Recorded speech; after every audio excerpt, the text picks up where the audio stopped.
Hi y'all, I'm in the all-important Mighty Hiking Room today and I'm going to pull out one of my little alcohol stoves I got. And this is just one of the homemade soda can type alcohol stoves. Have y'all ever tried one? They're pretty cool. And Trangia makes a good one. It's not very expensive. There's a few others that make them.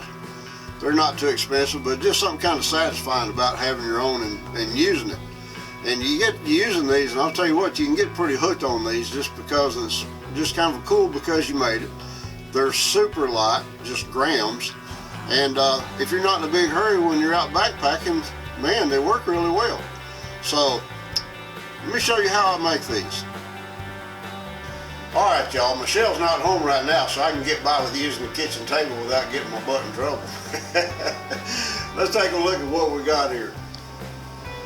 Okay, first off, we got a good supply of Dr. Pepper cans because Michelle drinks this stuff like it's going out of style.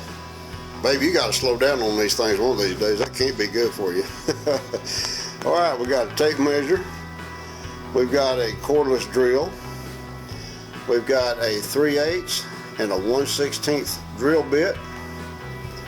We've got a vise clamp. We've got a utility knife I took the blade out of. We've got a pair of side cutters, or diagonals as some people call them, or dikes. Now we've got a book that's a fair thickness book. We've got insulation.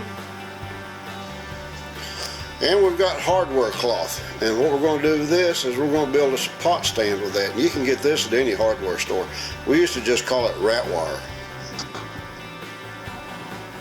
I don't know how well you'll be able to see that, but you can see the top half of my alcohol stove to that seam is about 1 1/8 and that's where we're going to cut the top one. The bottom one is going to be 1 1/4 that goes up inside it from underneath. Okay, now I did get a thicker book. That other one wasn't quite thick enough, so I could get my 1 1/8 and my 1 1/4 measurements I'm going to achieve. But you can see how I just put that razor blade in between the leaves of that book. Now on the book to protect it, I just stuck a nickel on top of it. You can use anything, just something to protect the cover of the book. And then I took a vise clamp and I clamped that down to this piece of OSB I'm using to cover the top of the table. Now I'm going to slide my can right up to the edge of the book. That's my guide. And I'll slide it right up to the razor blade. Now you don't want to put just a whole lot of pressure on this because you're going to kink your can if you do. You just want to lightly spin that right on the edge of that razor blade. And really all you're doing is just kind of scoring it. You're not trying to cut all the way through the can.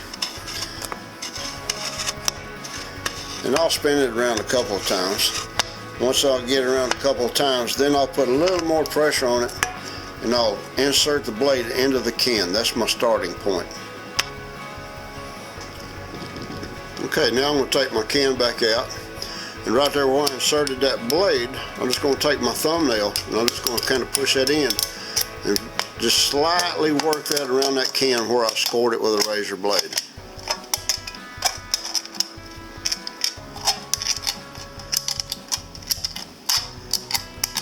If you didn't put too much pressure on it and you didn't kink it all up, now there's the top of your stove. Okay, now I've got 6 tops cut out.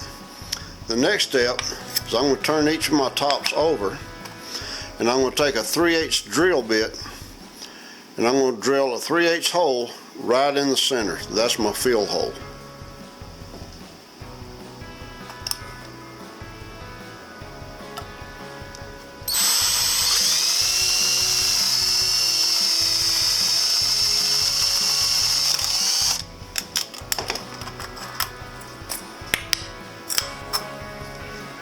If your hole comes out a little bit imperfect or torn, don't worry about it. It's not a big deal. Remember, this is just a fill hole. This is not that important. We're going to change our drill over to a 1/16 inch drill bit. And we're going to drill our ports. And we're not going to mark these out. We're not building this thing for NASA. If it's not perfect, it's still going to work. And what I'm going to do is I'm going to drill these approximately 3/8 to 7/16 of an inch apart. We're going to get right here in that flange.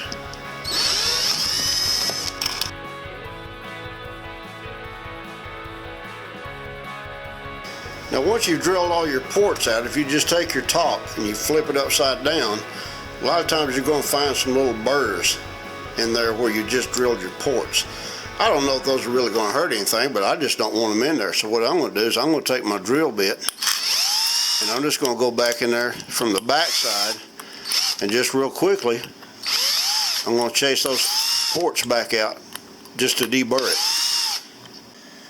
Okay, now that we've got all of our tops done and our ports drilled and everything, we're going to cut our bottoms. We're going to take our vise clamp loose, and we're going to move our razor blade up to about 1.25 inches. And this I'm just going to be kind of guessing at it. Clamp it down and try it.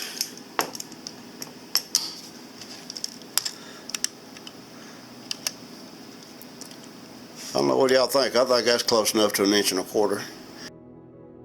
Next step is we're going to cut some insulation. You can get a small roll of this stuff at big box hardware stores for little or nothing. Now I'm going to take one of my bottoms and very gently, because I don't want to screw up my bottom, I'm going to do kind of like a cookie cutter motion with it. Now earlier I didn't show you the little screen that I use. And this is a stainless steel screen disc, and it's pretty heavyweight. I'd like to find something a little bit lighter, but these I ordered from a company called McMaster-Carr, and they're already pre-cut. And what that's going to do is sit on top of the insulation to keep it from poking through and getting caught up in the ports. Now, before we start to assemble this, I'm going to take a file. I'm just going to lightly run over the edges.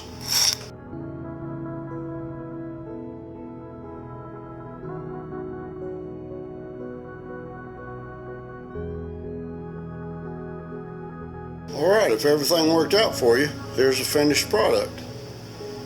And like I said, it does take a little patience, it takes a little trying. But you see there we got a nice seam. Look at it from underneath.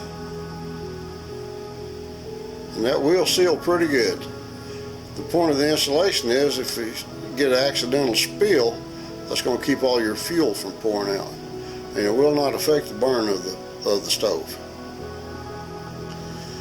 Okay, you can see for a primer tray, all I've done is just taken some aluminum foil and folded it over about 4 or 5 times, made a little square out of it, just a little bit larger than the stove. And if you haven't used an alcohol stove before, a primer tray, all that is when you fill your stove with alcohol, you're going to squirt it on the inside, it's going to fill it up, then you want to save just enough to kind of squirt around on the outside of it, and it's going to collect on that tray.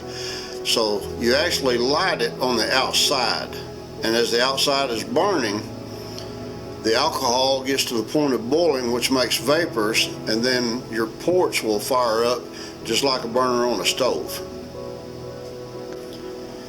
Alright, to demonstrate, I'm not going to burn up one of these 6 that I just built. We're going to use my old one. And we've got about 1 ounce of fuel here. I'm only going to put about 1/2 ounce in, and for most things that's really about all you need. We're going to squirt it right about a little bit around the outside of it, and that's going to catch in our primer tray. Then we're going to fire it up. Okay, now you got to remember we're inside and there's light, so the flame from the alcohol is going to be invisible. So that's something you want to be very careful of and very aware of. Now once this stove reaches boiling point and the alcohol starts to vapor really good, you'll see the burner start to fire up a little bit. This usually takes 20 to 30 seconds. Okay, I've moved to a darker area where you can actually see the flame on this alcohol stove after it reaches its boiling point and starts to vaporize. As you can see, that makes a pretty good flame. You could do some cooking on this. Where, oh, where are you tonight? Why did you leave me here all alone? I searched the world over and thought I'd found true love, but you met another and you was gone. There's our alcohol stove, and you can see how well that works. Now through my own trial and error, working on pot stands, I figured out that if you buy the hardware cloth that's got the 1/2 inch square mesh that if you go 4 squares up, and we're going to start cutting there, and we're going to cut about 18 of these squares out. Okay, now here's my piece I cut out. If y'all notice, I went 4 squares high, I went 18 squares across, but on this end I left them long, and that's so we can tie this together once we form our circle.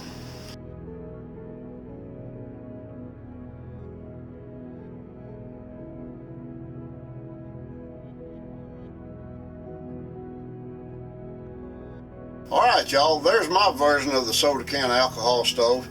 If you look online on YouTube, man, there's probably a couple hundred videos of people showing you how to make these. That's just my little version of it. It's not so much different from everybody else's, but I've made all kind of alcohol stoves, and that just really works good. You don't spill your fuel if you knock it over. You get good burn times on it. The flame will last a long time. 1 ounce of fuel, you can burn this thing for a little over 15 minutes.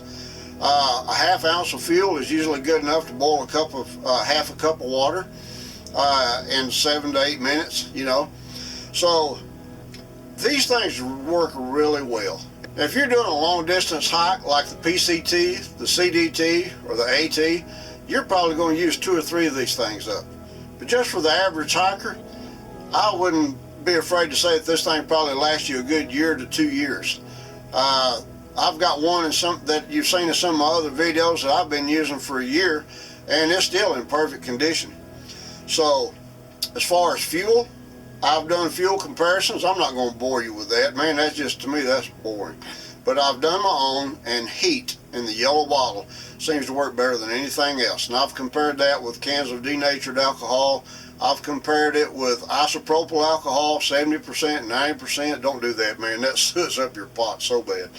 But the heat just seems like you get a little hotter flame, a little quicker burn time. So that's just my opinion. You're welcome to try your own. If you're like me, you're going to try it anyway. If you haven't tried one of these, man, you really ought to make you one and try it. The reason I made 6 is not because they go out so fast, but I'm going to do my first giveaway. I've never done one yet. So what I'm going to do is, if you email me at papathiker@gmail.com and you send me your contact information and tell me which one of my past videos you saw me using my little alcohol stove, then I'm going to send you one of the 6 that I just made, complete with a little pot stand. And I hope you'll get out there and use them. Maybe you can do a little video showing that you're using it or something. So anyway, I just thought that'd be kind of a cool thing to do, because I appreciate y'all. I love my little alcohol stoves. So I'm hoping to get some emails soon. And we'll see y'all later.